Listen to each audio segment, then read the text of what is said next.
Primeira carta do apóstolo Pedro, o capítulo é o 5, diz assim, versículo 2: que pastoreiem o rebanho de Deus, que há entre vocês, não por obrigação, mas espontaneamente, como Deus quer, não por ganância, mas de boa vontade, não como dominadores dos que lhes foram confiados, mas sendo exemplos para o rebanho.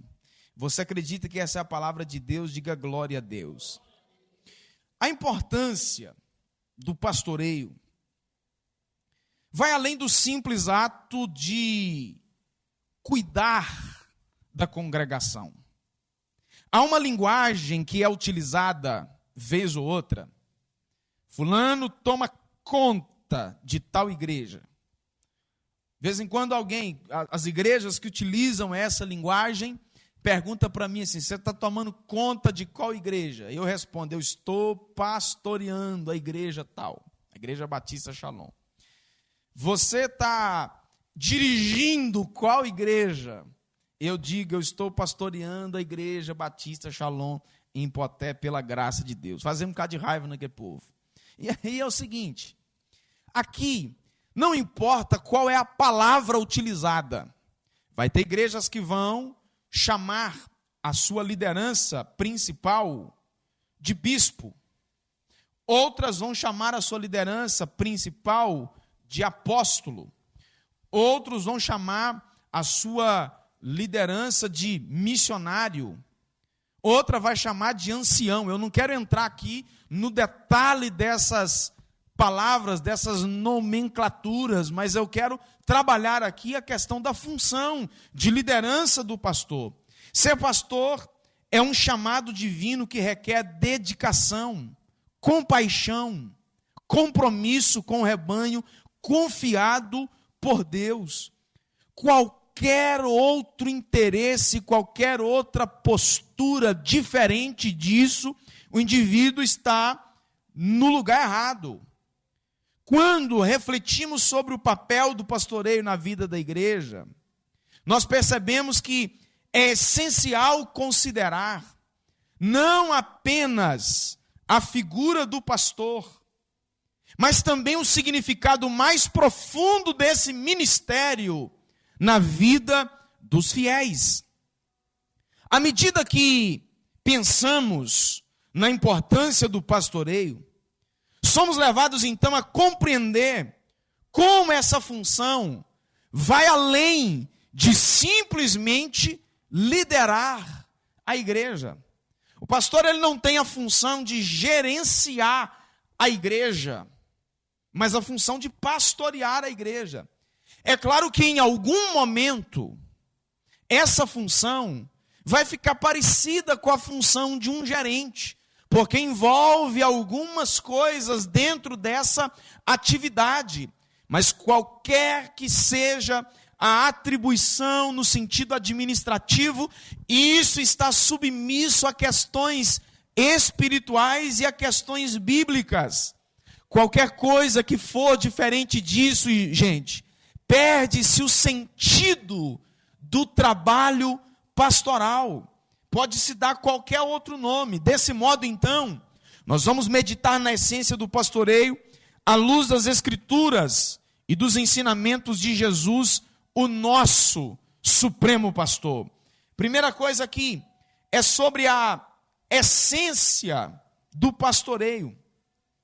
O termo para pastoreio vem de uma palavra grega que significa literalmente considerar, incluindo a ideia de olhar cuidadosamente, de assistir com prontidão.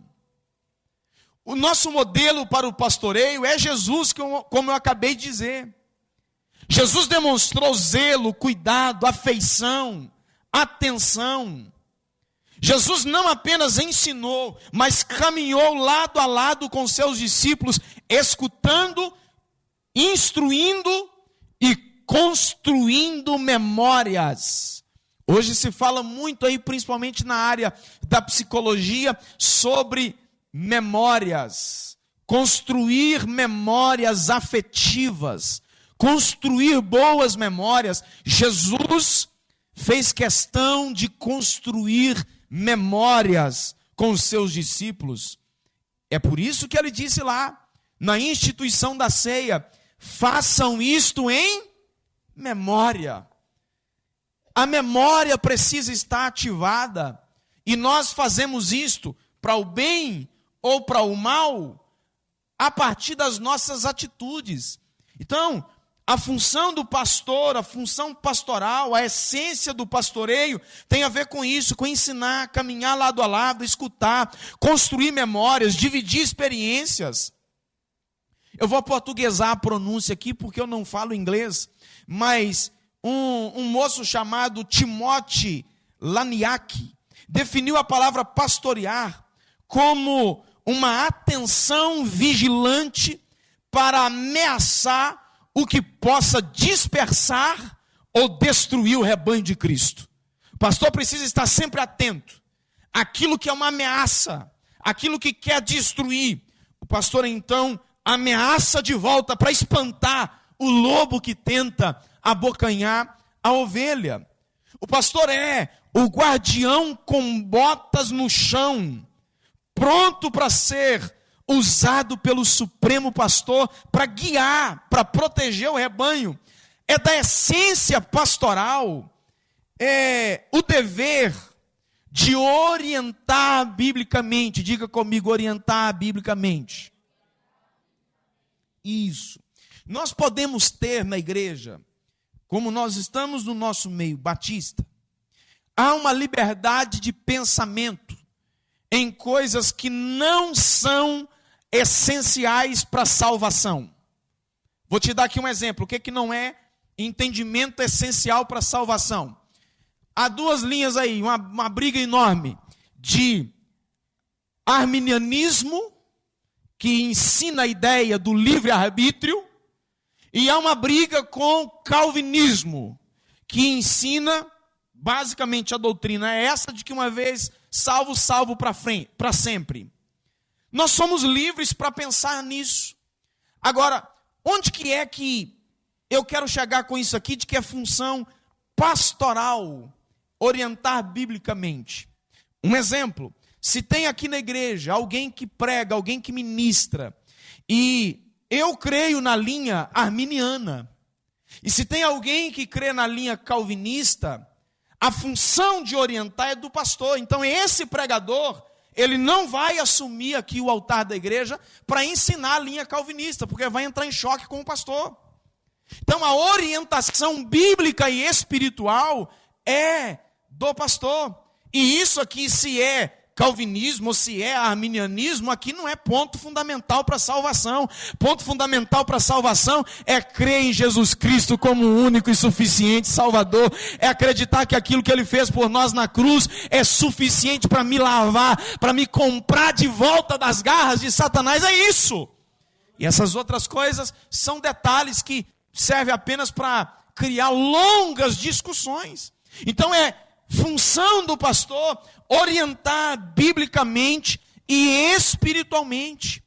O pastor é o guardião dos rumos que a igreja deve seguir diante de Deus. É por isso que, se você ler as 7 cartas do Apocalipse, você vai ver que o início de cada carta ao anjo da igreja escreve, ao anjo da igreja diz. Não é que existia lá um anjo lá, literalmente, de asas e coroas, como se desenha por aí.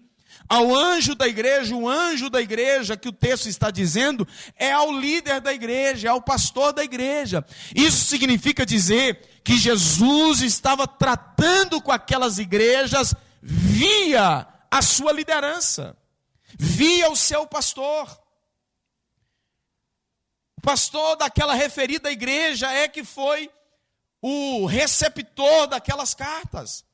O pastor, assim, então, já que ele é esse que assume essa função e essa responsabilidade, O pastor ele não deve terceirizar as suas responsabilidades. A função que é do pastor não pode de maneira nenhuma ser terceirizada.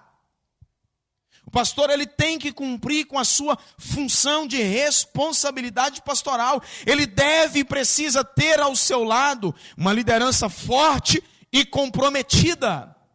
Essa liderança, todavia, não tem a função de fazer o trabalho do pastor e nem responder por ela. Eu conheço colegas, e aqui eu não estou criticando diretamente a pessoa, porque nem nome eu vou falar, obviamente, mas é só aqui para você ter ideia.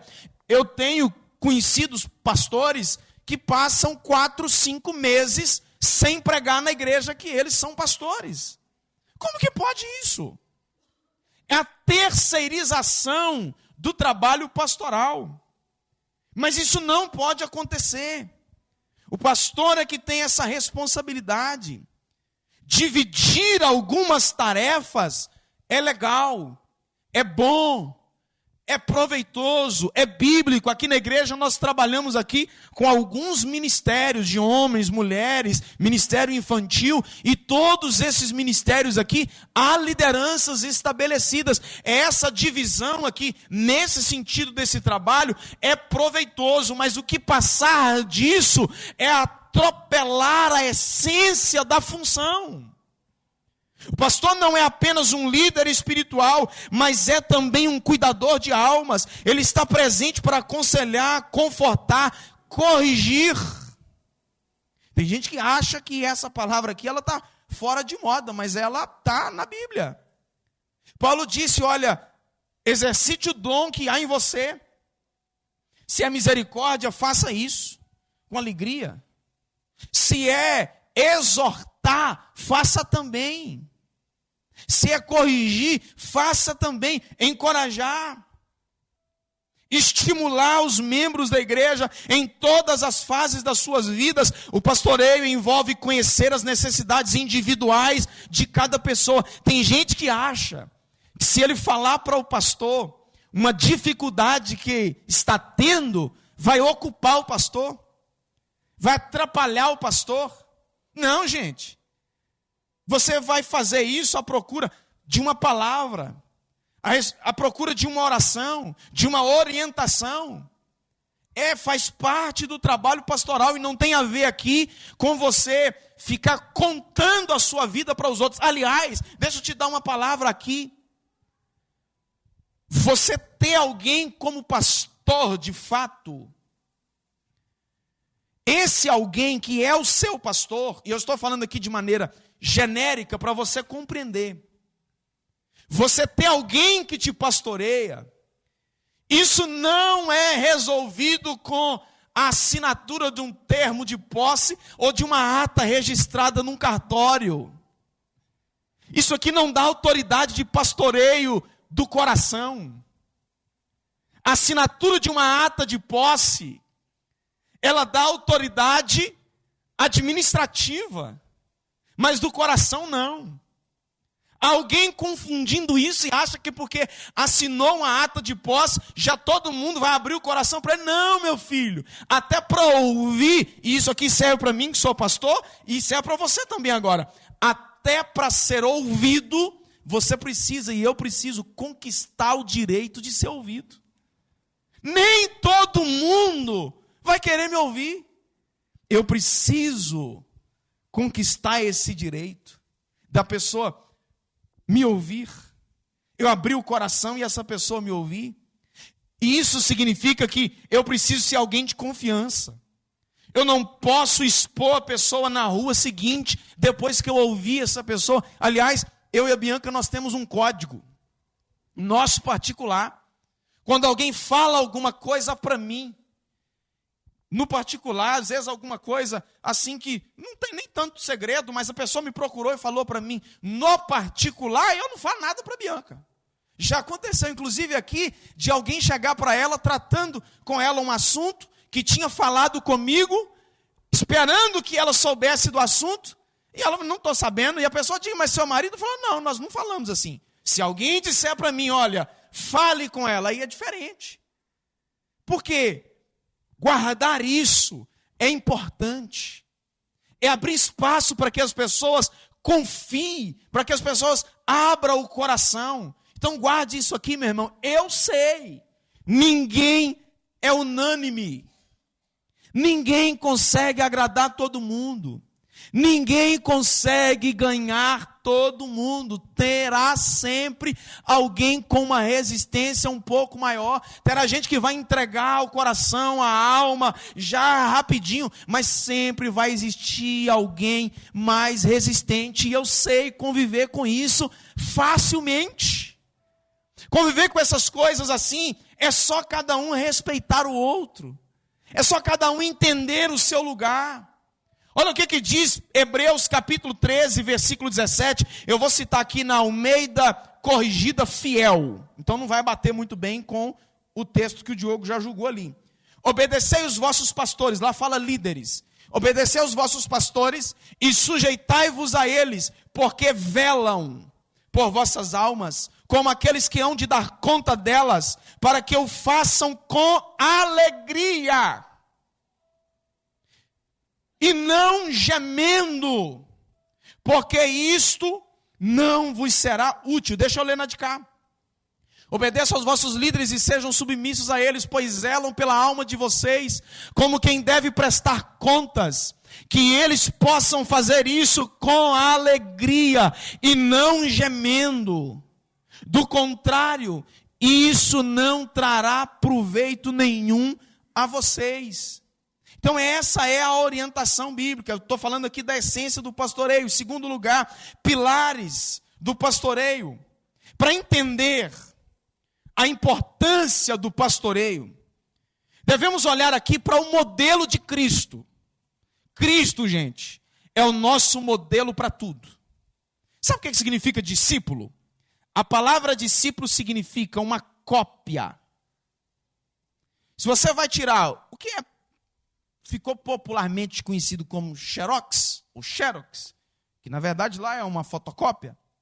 Xerox é a marca da máquina que dominou o mercado há alguns anos. Se você vai tirar um Xerox do seu RG, por exemplo, a pessoa colocou lá na máquina, mas saiu o RG de uma outra pessoa, você aceita? Sim ou não?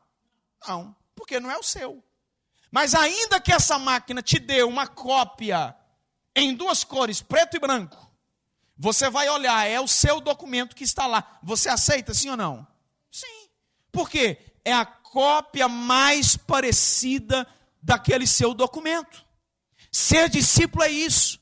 É ser mais parecido com Jesus possível. A nossa jornada de fé é essa, irmãos. A cada dia nós vamos caminhando, olhe para mim, nos tornando parecidos com Jesus. Esse é o processo de santificação, é o processo que vamos abrindo mão de coisas da nossa vida que não agradam ao Senhor e vamos nos tornando parecidos cada dia com Jesus. Então Jesus é o nosso modelo. De todas as coisas, de todas as áreas da nossa vida, nós precisamos espelhar em Jesus. Nós podemos ter exemplos de liderança, nós podemos ter certa referência com outras pessoas, mas a nossa referência primordial é Jesus Cristo. Você pode gostar de alguém, você pode amar alguém, e é bíblico que você ame mesmo, mas a sua referência, a minha referência maior tem que ser Jesus, inclusive no pastoreio. O pastor, para ter sucesso no seu ministério pastoral, ele precisa se espelhar naquilo que Jesus ensinou. Jesus não apenas ensinou sobre o pastoreio, mas ele também demonstrou na prática como um verdadeiro pastor deve agir. Jesus dedicou-se ao cuidado das pessoas, demonstrando compaixão, amor e sacrifício, mas também corrigiu. Teve um dia que o discurso de Jesus ficou pesado demais. E onde é que isso está, gente? Está na Bíblia. Então é público. Jesus não chamou a atenção deles em particular. Jesus chamou a atenção publicamente. Aliás, Paulo disse para Timóteo o seguinte: olha, se alguém da liderança errar, chame a atenção dele publicamente, para que sirva de exemplo para os demais. Está escrito lá. A orientação de Paulo foi essa. E aí, quando o discurso de Jesus ficou duro, As pessoas começaram a ir embora. Jesus estava falando de coisas que eles não queriam ouvir. E de repente ficou só Jesus e os 12. Jesus olhou para os 12 vanus e disse assim: vocês também não querem, não? Diferente, irmãos, do que às vezes a gente precisa fazer, sabe? Às vezes a gente tem que fazer essas coisas. Faz parte do pastoreio. De vez em quando a gente tem que ir atrás de alguém. Não, meu filho, vem cá. Uma palavra assim, bem no popular. De vez em quando a gente precisa adular alguém. Não, meu filho, vem cá. Vamos caminhar, vamos avançar. Vamos, meu filho. Oh, você é tão bonitinho. Olha para você ver. A igreja precisa de você, meu filho. Você embeleza a igreja. Né? Oh, se você não estiver no culto, meu filho, que a igreja vai ficar feia. Aqueles outros irmãos que estão lá, está tudo feio. Aí você chega perto do outro e fala: não, você também é bonito. Você precisa ir lá, vai adulando. Só que Jesus, em vez de fazer isso, Jesus olhou para os 12 e disse assim: vocês também não querem dar linha também não? Sabe o que eles disseram? Pedro passou na frente dos demais e disse: para onde iremos nós, se só o Senhor tem palavra de vida eterna? Então tem hora que o pastor, ele vai apertar um pouquinho mais. Tem gente que de vez em quando faz uma leitura das minhas mensagens e diz assim: pastor, você de vez em quando você morde, depois assopra. Corta, depois joga não pode jogar metiolate, né, gente? Quem aqui foi criado com metiolate? Quem aqui participou dessa benção? Aleluia. Não é uma maravilha, né? Você, Diogo? Será? Não é? Aquilo é uma maravilha, meu filho. Aquilo ardia demais da conta, pegava fogo. Tinha gente que chorava demais. Mas passava 5, 10 minutinhos, gritava uma bênção. Não é? Pois é. Então, às vezes, de vez em quando, no linguajar seus, ataca chia. De vez em quando acontece de apertar um pouquinho mais, mas daqui a pouquinho vem um bálsamo, daqui a pouquinho vem uma palavra de bênção, e a gente vai desse jeito, vamos caminhando, vamos acertando, vamos aparando as arestas. Eu também apanho demais quando eu estou preparando as minhas mensagens. Antes de falar com você, isso fala comigo. Sabe? Olha o que diz a palavra de Deus, nas palavras de Jeremias capítulo 3, versículo 15: darei a vocês pastores segundo o meu coração, que apacentem com conhecimento e com inteligência.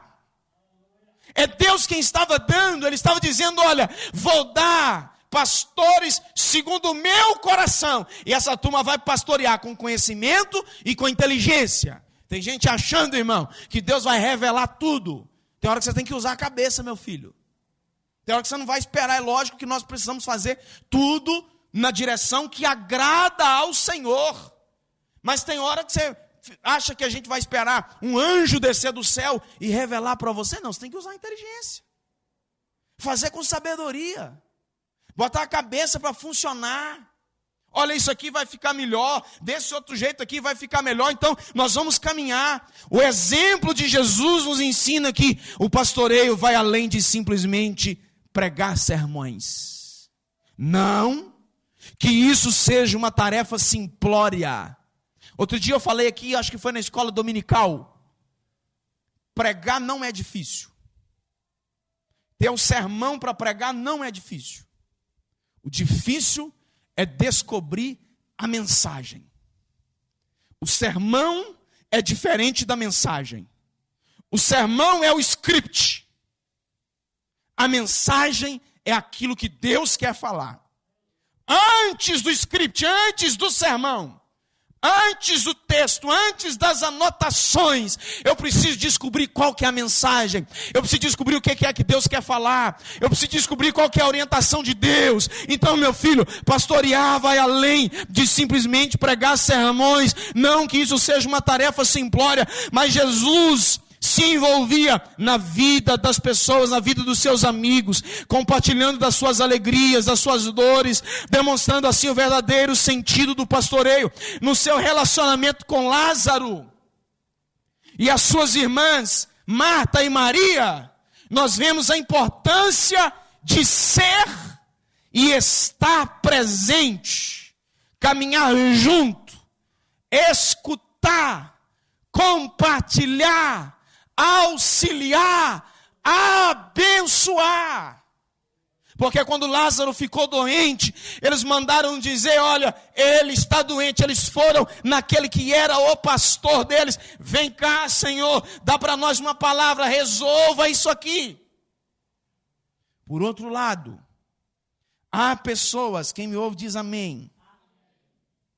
Por outro lado, há pessoas que ainda não compreenderam o que é ser pastoreado. Alguns pensam que o pastor é um mal necessário. E eu já ouvi alguém dizer isso para mim. Não aqui, vocês são educados. Mas eu já ouvi alguém dizer, pastor é um mal necessário, né? O infeliz não sabe. Como se fosse alguém que fica o tempo inteiro vigiando a vida dos outros. A ideia que muitos têm sobre a figura pastoral é de alguém com a função de ficar dando bronca nas pessoas.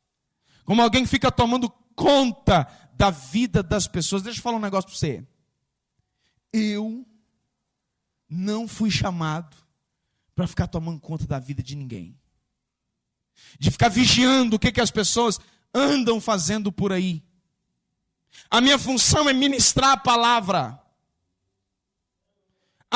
Automaticamente, a liderança que caminha mais de perto, ela tem uma cobrança mais rigorosa. E em algumas coisas, eu estou bem em cima. Mas eu já disse aqui e agora eu estou falando aqui pessoalmente. Eu já disse aqui que eu não estou aqui para atrapalhar a vida de ninguém, eu estou aqui para ajudar. Para atrapalhar, não. Para atrapalhar, o Satanás já faz isso. E faz bastante. Então o pastor ele não tem essa função de ficar vigiando a vida de ninguém. Aqui na igreja, glória a Deus por isso. Aqui na igreja, os irmãos não têm esse hábito de ficar com esse leva e traz. Traz para lá, leva para cá. Essa semana eu vi um vídeo. Parece que é de um arcebispo. Gente, o homem estava bravo demais da conta. Por causa do leva e traz. Eu mandei ele para alguns aqui da igreja aqui. Falei, gente, o pau está quebrando. Isso aqui, para esse homem falar isso aqui, era o último furo da correia, que eu já tinha pelejado de tudo quanto é jeito, mas para soltar isso aqui, xingou o povo de tudo quanto é nome, Michele, no altar da igreja. Porque tem gente que vai testando, irmãos. Tem gente que vai testando a pessoa, vai testando, e todo mundo tem limite. Fala comigo, todo mundo tem limite. O pastor também, fala. Pronto. O pastor também é humano. Aqui na igreja não há esse hábito de leva e traz. Sabe como que eu lido com isso? Quando alguém escapa de trazer alguma coisa para mim, dizendo assim, pastor, vi fulano de tal em tal lugar, vi fulano de tal fazendo tal coisa, eu digo para a pessoa, vou chamar, e vou dizer que você me falou, não, pelo amor de Deus, eu não quero problema, eu falo, mas você quer trazer o problema para mim. Você quer que eu, então, porque o pastor, irmãos, é a última instância. O que é preciso fazer? Se você viu alguém com uma prática, com um comportamento que não condiz com a vida cristã, Bíblia, a palavra de Deus diz, chame essa pessoa e aconselhe ela. Se ela te ouvir, você ganhou, irmão. Se ela não te ouvir pela primeira vez, chame ela pela segunda, na presença de alguém, de uma testemunha. Se ela te ouvir, você ganhou, o irmão. Se ela continuar na prática, está na Bíblia isso, gente. Se ela continuar na prática, leve-a então na presença da congregação, para que a medida seja tomada. E aí é o seguinte, quando isso acontece, aí é que leva para o pastor para ver o que é que acontece. Mas em muitos casos, e aqui eu estou falando de maneira genérica, é picuinha de alguém, é radicalismo de outros. Então, alguns que estão aqui me ouvindo, não no sentido aqui da fofoca, mas que trouxeram para mim uma situação que precisava da minha intervenção, não precisa ninguém falar nada aí, viu, gente? E eu já disse assim, olha, eu vou procurar fulano de tal, E vou dizer que você me falou isso. Porque eu não posso chegar lá e dizer assim, eu fui revelado. Eu adivinhei. Eu tenho que chegar e dizer, olha, fui procurado pela pessoa tal, ela me relatou isso, isso e isso, eu estou te chamando para te ouvir. E aí quando eu digo isso para essa pessoa, nos casos que nós tivemos aqui, sempre a turma, não, joia, beleza, fui lá, ouvi, depois eu chamei os dois. Tem gente dessa turma aqui me ouvindo aqui agora. E que sabe que é assim que precisa funcionar, irmãos. Então, no nosso meio, esse leva e traz aqui não funciona. Aqui na Shalom não funciona. A ideia que muitos têm é diferente. O pastor deve estar presente na vida das pessoas, como dito, não como alguém que controla a vida das pessoas, mas como alguém que cuida. O pastor que não se importa com a alegria das pessoas, o pastor que não se importa com a tristeza das pessoas, principalmente das suas ovelhas, precisa repensar a sua função. Aliás, função e vocação são duas coisas distintas. Alguém pode ter a função, mas não ter tido a vocação. Porque, escute aqui, a vocação é um chamado para amar as ovelhas. Independente de qual seja a ovelha. Tem ovelha que é mais tranquila. Tem ovelha que é um pouco mais difícil de lidar. Nós temos diversos temperamentos. Independente do perfil, o pastor ele foi chamado para amar. É por isso, vou voltar aqui para uma questão minha pessoal. É por isso que vocês não me veem de montinho na casa de ninguém. Sempre ali com aquela mesma turma. É lógico que quem caminha mais perto, quem faz parte da liderança, vai ter um contato mais perto. Mas eu procuro andar com todo mundo do mesmo jeito, da mesma maneira. Em alguns momentos, alguém vai necessitar de uma atenção melhor, de uma atenção maior. Isso faz parte. Mas no dia a dia, a gente precisa ter essa ideia de que a vocação é um chamado para amar as ovelhas de igual maneira. Amar, pregar, disse Lloyd Jones, que é uma coisa. Amar aqueles para quem nós pregamos é totalmente outra coisa. Gostar de pregar é uma coisa. Gostar do povo que me ouve é outra coisa. E não é fácil não, gente. Você pensa que é fácil assumir esse altar aqui para pregar todas as semanas? 2 vezes por semana, pelo menos, para um povo que me ouve toda semana, para o povo que chega em casa e escuta pastores na internet com uma capacidade muito maior do que a minha, com gente que lê a mesma Bíblia que eu e chegar aqui toda semana e pregar uma mensagem diferente. Pregar é uma coisa, amar quem vai me ouvir é outra coisa. E em nome desse amor, uma coisa que o pregador, que o pastor precisa ter isso em mente, é que a igreja não pode comer qualquer coisa. Diga comigo em alto e bom som: eu não como qualquer coisa. Diga forte, irmão, com gás: eu sou uma ovelha exigente. Pronto, é isso.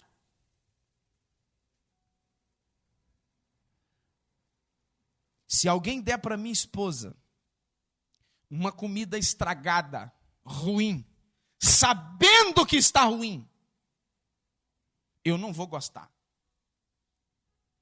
A igreja é a noiva do Cordeiro.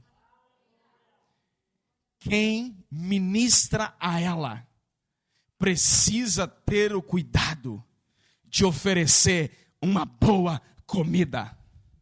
Porque senão o noivo não gosta.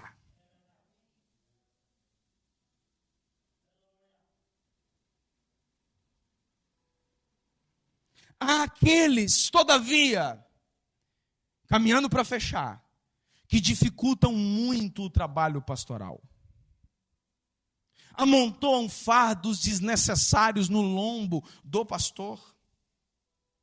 A falta de sensatez E muitas vezes até a falta de educação torna, muitas vezes, o pastoreio de uma pessoa, de uma ovelha, impossível.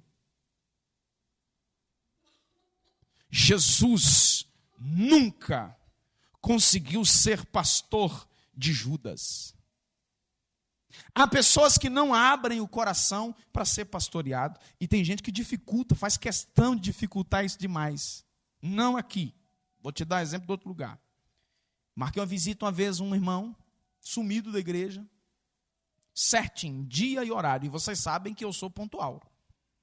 E aí, cheguei na porta desse querido, chamei, apareceu um irmão dele e um garotinho de uns 10 anos.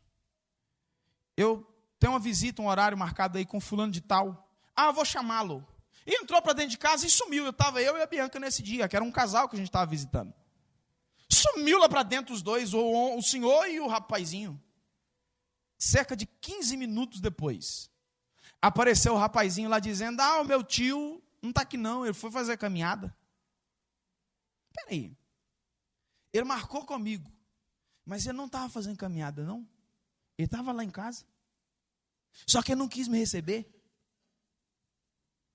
Tem gente que torna a função mais difícil, a falta de sensatez. Guarde isso aqui.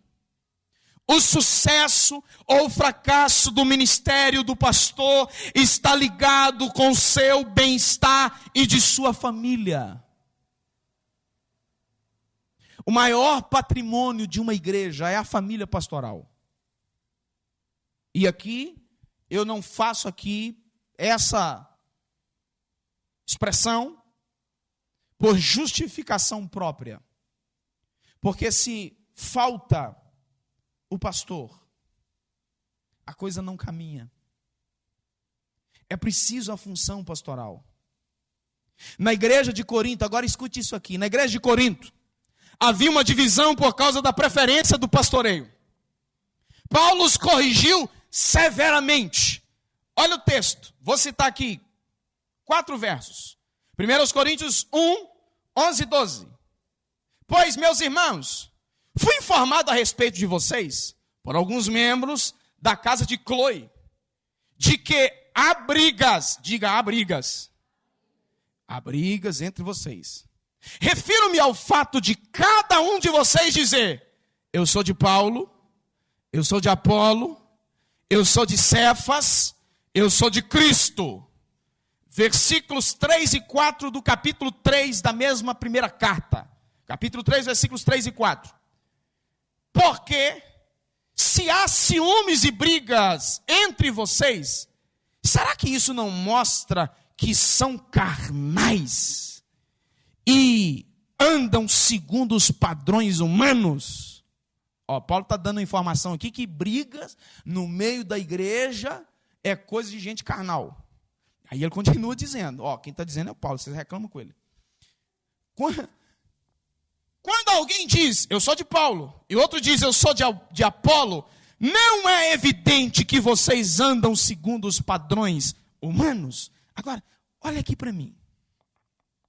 De todos esses grupos, o grupo de Paulo, o grupo de Apolo, o grupo de Cefas e o grupo de Cristo, qual desses, não precisa responder, só aqui retoricamente, qual desses grupos aqui você acha que era o mais problemático? O de Paulo? O de Apolo? O de Cefas? Ou o de Cristo? O grupo mais problemático desse, quando você lê a carta aos Coríntios, era o grupo daqueles que diziam ser de Cristo. Por quê? O grupo que se dizia ser de Cristo não se submetia a liderança nenhuma. Eles diziam, olha, quem responde por nós é Jesus. Nós estamos ligados direto nele, nós prestamos conta para ele. Faziam o que entendiam. E já que Jesus não estava lá fisicamente para corrigi-los, e supostamente eles se submetiam apenas à liderança de Jesus, eles arrumavam BO com todo mundo. Com a liderança nem se fala. Faziam isso em nome de uma espiritualidade que não era verdadeira.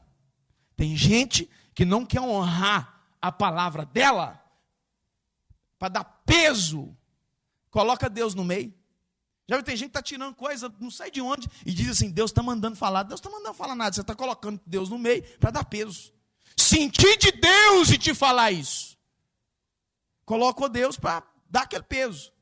Claro que pode haver exceção aqui, mas em muitos casos é assim. E essa turma, essa postura deles, era a postura de rebeldes e indisciplináveis. Tornava o pastoreio da igreja de Corinto muito difícil. Terceiro e último lugar, o pastoreio requer aliança. Diga comigo, pastoreio requer aliança.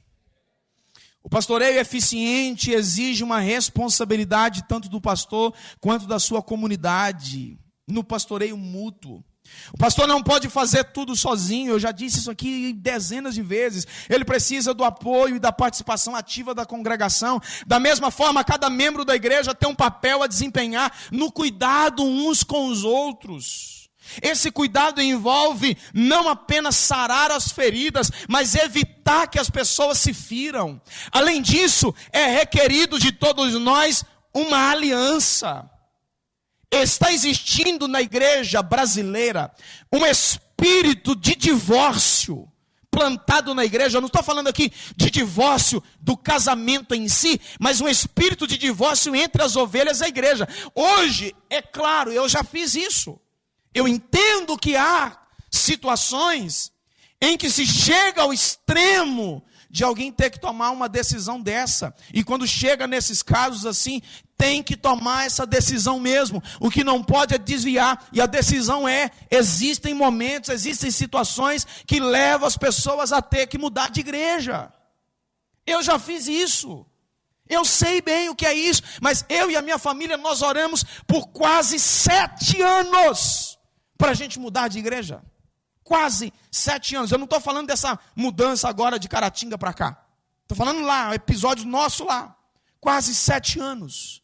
Existem casos que é preciso isso mesmo. Mas o que eu estou dizendo aqui é que muitas pessoas trocam de igreja por nada.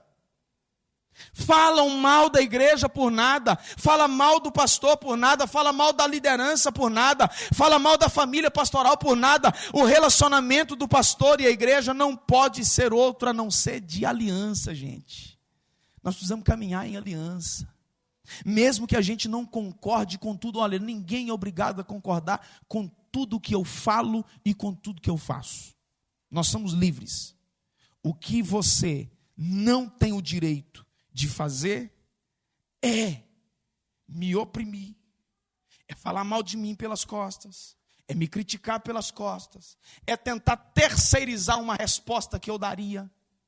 Aqui na igreja, ninguém, nenhum líder, nenhum diácono, ninguém da minha família tem procuração para falar no meu nome.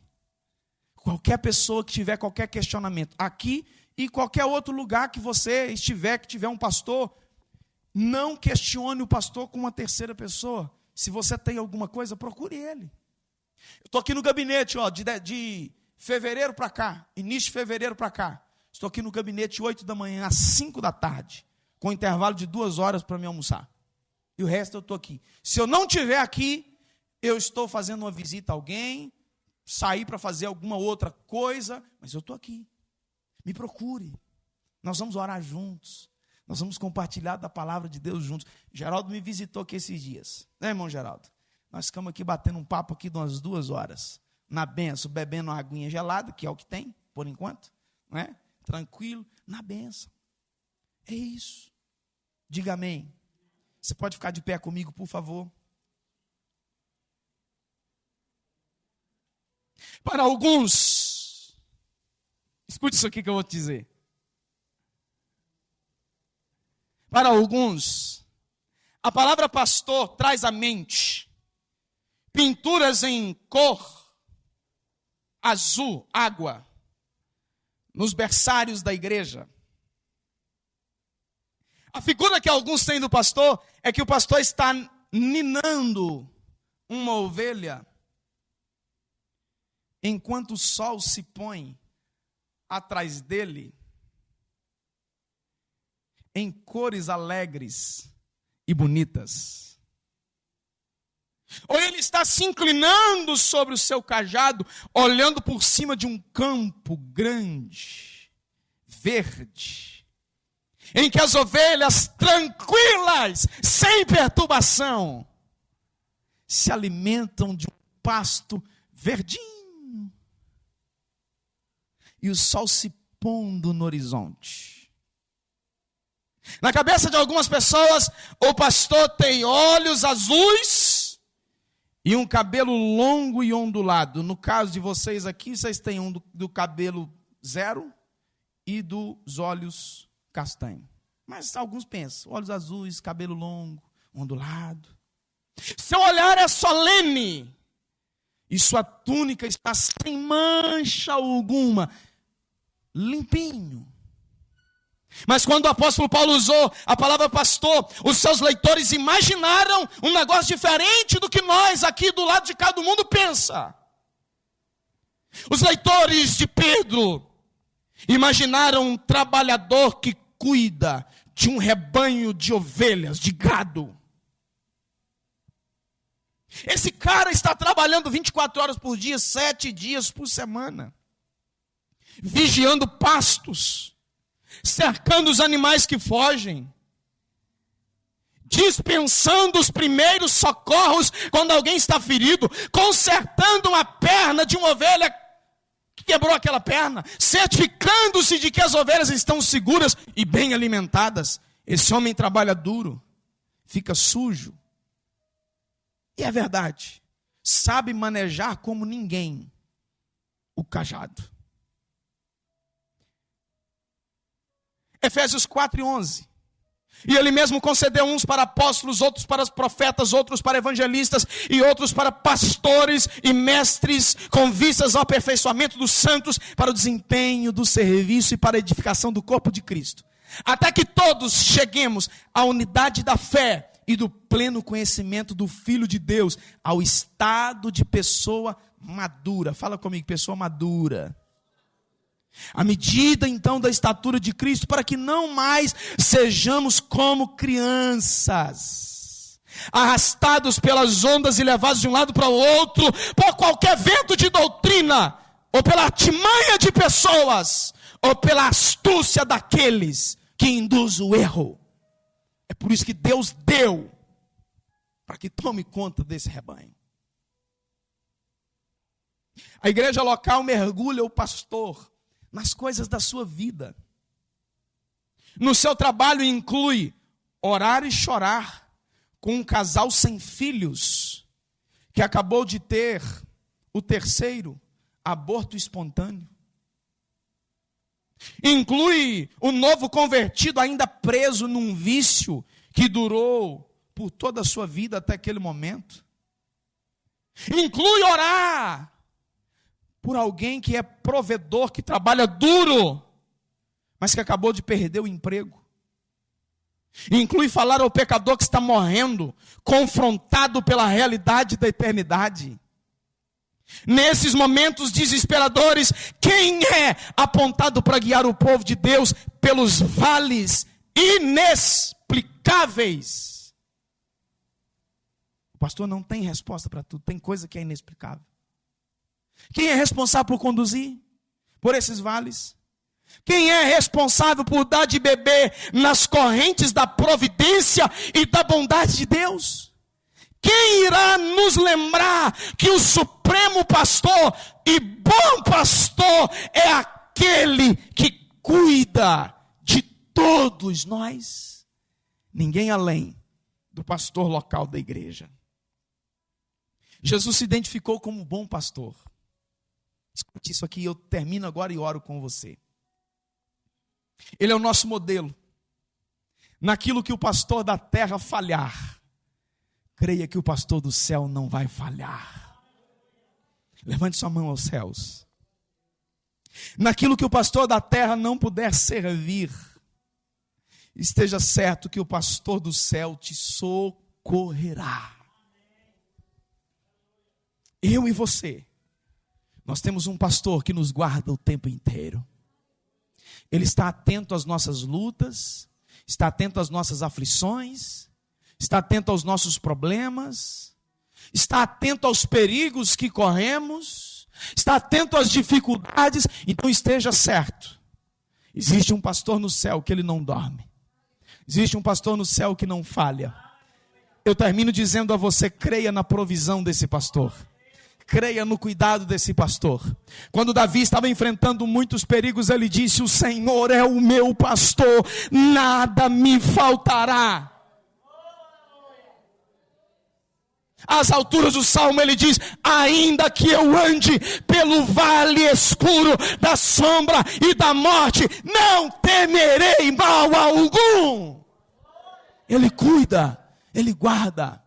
Volte para casa com essa palavra: há um pastor que cuida da sua alma.